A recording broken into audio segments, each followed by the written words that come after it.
Assalamualaikum warahmatullahi wabarakatuh. Apa khabar semua? Puasa tak hari ni? Puasa? Alhamdulillah. Semoga kita semua dapat menjalani ibadah puasa dengan baik, insya-Allah. Nama saya Nurul Ainazihah binti Muhammad Hairul Aziki. Saya berumur 7 tahun yang bersekolah di Sekolah Kembasaan Kem Pekanan Cepa. Hari ini saya ingin menceritakan sebuah kisah yang dipetik daripada Al-Quranul Karim, iaitu kisah Nabi Sulaiman dan semut merah.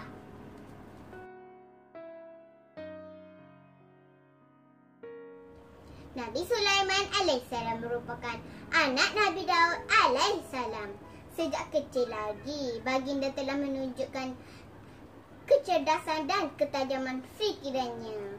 Allah Subhanahu wa Ta'ala mengangkatnya sebagai Nabi dan Rasul. Setelah Sulaiman cukup umur dan ayahandanya wafat, Sulaiman diangkat menjadi raja di kerajaan Bani Israel. Beliau berkuasa tidak hanya pada manusia, namun juga binatang dan makhluk halus seperti jin.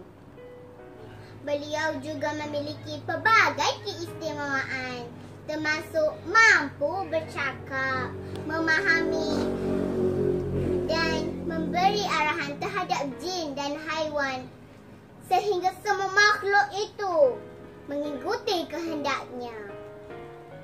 Nabi Sulaiman telah meminta kepada Allah Subhanahu wa Ta'ala untuk dianugerahkan kerajaan besar, dan tidak seorang pun manusia setelahnya memiliki keistimewaan tersebut. Wahai Tuanku, ilhamkanlah daku supaya tetap bersyukur akan nikmat-Mu yang Engkau kurniakan kepadaku dan kepada ibu bapaku, dan supaya aku tetap mengejarkan amal yang soleh yang Engkau redai, dan masukkanlah daku dengan limpah rahmat-Mu di dalam kumpulan hamba-hamba-Mu yang soleh.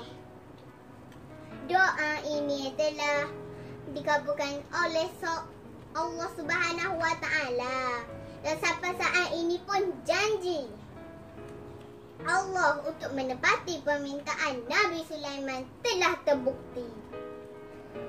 Suatu hari terdapat rombongan besar Nabi Sulaiman dan umatnya, jin serta binatang. Di tengah perjalanan, beliau dengan tiba-tiba menyuruh rombongannya berhenti. Berhentilah sejenak. Kita beri waktu kepada makhluk Allah untuk menyelamatkan diri, ucap Nabi Sulaiman. Wahai Nabi Allah, mengapa kita tiba-tiba berhenti di tengah jalan? Tanya salah satu ahli rombongannya dengan hairan. Di depan ada lembah semut yang di dalamnya terdapat jutaan semut. Mereka akan kusuruh untuk berlindung agar tidak terpijak oleh rombongan kita, jawab Nabi Sulaiman. Rupa-rupanya dari jarak yang cukup jauh itu, Nabi Sulaiman telah mendengar dialog Raja Semut yang menyuruh para semut untuk berlindung. Masya Allah, sungguh hebat mukjizat Allah yang diberikan kepada Nabi Sulaiman. Dialah raja segala raja yang pernah hidup di dunia ini, dan tidak pernah ada seorang raja pun di dunia ini sehebat baginda. Setelah beberapa ketika berhenti, Nabi Sulaiman dan rombongannya kembali meneruskan perjalanan mereka. Ketika melintas lembah semut itu, Nabi Sulaiman mendapat pujian dari Raja Semut. Kaum semut bersyukur kerana sarangnya tidak dirosakkan oleh rombongan Nabi Sulaiman.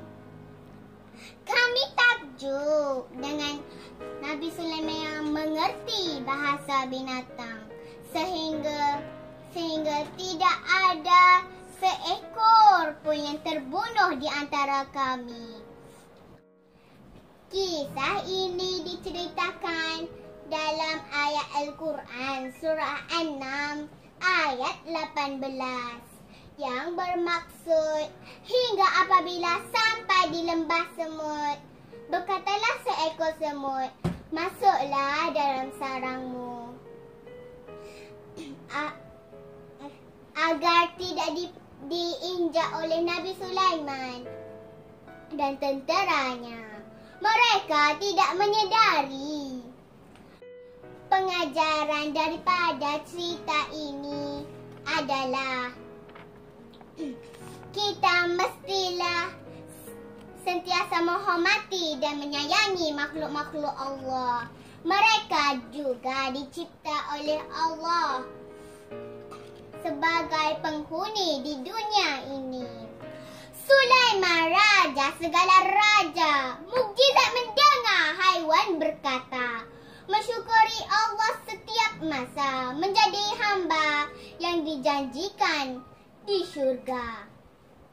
Sekian, wabillahi taufiq wal hidayah. Assalamualaikum warahmatullahi wabarakatuh.